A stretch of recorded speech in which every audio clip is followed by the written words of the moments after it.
I got nightmares in my head, I fear thoughts build up until I can't hear. That my mind fills up into a creature, and it haunts me somewhere much deeper.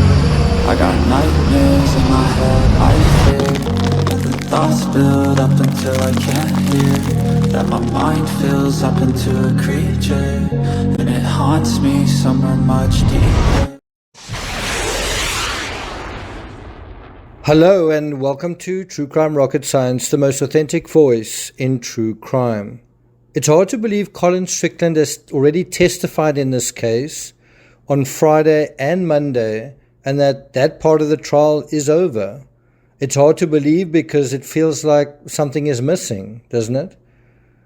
What did we really learn from Strickland's testimony except that he seemed to cast doubt on the seemingly obvious notion of Caitlin's jealousy, and on the seemingly obvious notion that he knew her quite well?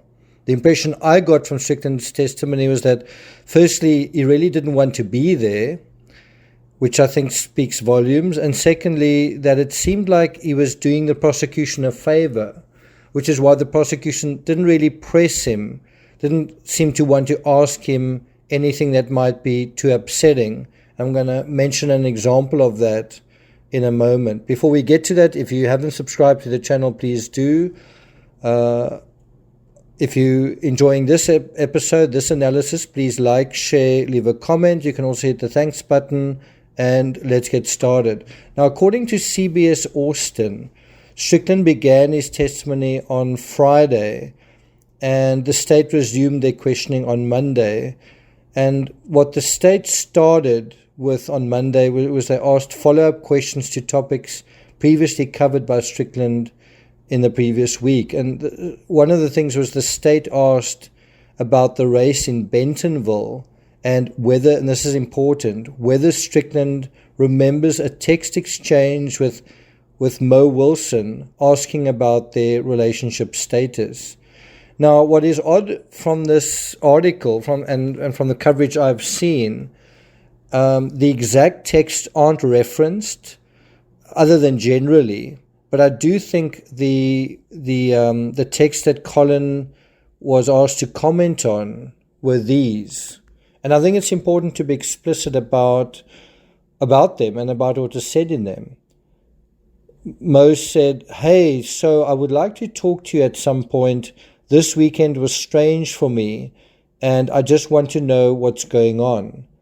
If you just want to be friends, in brackets, seems to be the case, then that's cool. But I'd like to talk about it because honestly, my mind has been going in circles and I don't know what to think." Now, what's unfortunate about this is we don't quite have the timing of this text exchange. I think it is subsequent, wasn't it? October, November. In any event, when Strickland was asked about these texts, he said he didn't recall those details. Conveniently, he doesn't recall those details. And the other thing that's quite interesting is that the prosecution promptly moved on. The prosecution didn't press him on this very important point, which is, what did you decide? Did you decide to be friends? Did you sort of see how things would go? What kind of decision did you make? Now, I'm sorry, but I find it hard to believe Strickland doesn't recall these details. This is quite a heartfelt question from Mo, and it was really asking him, for him to set the tone, for him to make a decision. Are you in or are you out?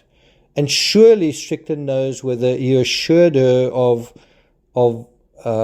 friendship or something else. What we do get from at least Mo's side of the equation is a sense that she's in the dark. She's obviously, the impression I get from these texts is that she is interested in him. She does perhaps want a serious or a romantic relationship with him, and he's the one that is potentially not available or potentially available, and she's trying to find out which one it is, right? And so from her perspective, she's in the dark. She's feeling confused and she's possibly being misled. We also know that in some way, Caitlin must have felt the same way, especially on the night of the murder when Strickland sent misleading and untrue messages about where he was and what he was doing. So he's allowing Caitlin, through those texts about dropping off flowers and his phone dying, to assume that he's innocent and that he's doing certain things that he's not doing. And so could he not have been doing the same thing with Mo? In any event, according to CBS Austin, quote, Strickland appeared uncomfortable and agitated in the courtroom. His body was angled to the side with his hand on his face, which may have been an attempt to block out Armstrong. Strickland maintained similar body positioning the entire time during his testimony. Now, if we think about this, and I mean, a lot of us have seen murder trials before, we've seen people testify, this is quite unusual. It's in fact quite strange. And if we think about this idea of accountability, I'm not saying Strickland didn't commit any crime here. You know, he didn't kill Mo Wilson. But in a courtroom setting, you've got to account for things that you said, things that you did, things that you witnessed, right? And if you think of that idea of accountability as a concept, and we look at how Strickland accounts for events in public, for events in this case in court, we look at just the way that he accounts for himself.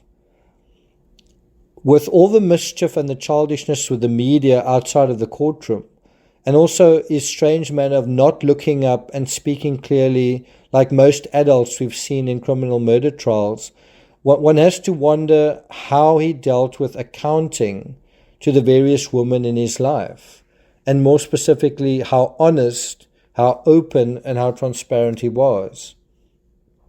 All I'm saying is, if in court, in a serious environment like this, where one is required to tell the truth, required to pitch up and cooperate, right? Because someone's life was lost and there needs to be an accounting of that, right? You have this official process taking place and people are watching. Meanwhile, you know, when he's really required to provide an account of himself, as we see here, well, what do we see? We see in and outside of the court, we see what I consider a poor, unassertive performance. It's hard to imagine Strickland in a scenario with women accounting for his intentions in a more forthright manner. So is he giving a poor and unassertive performance in court when it's a really serious situation going on? Meanwhile, you know, in his private life, would he be more forthright? I don't know. I don't know what the answer is. But one does wonder if the one might be a mirror of the other.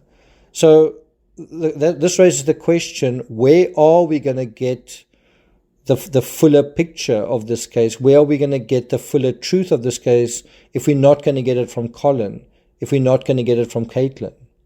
And I think the question we're really asking is, how serious was this relationship, right?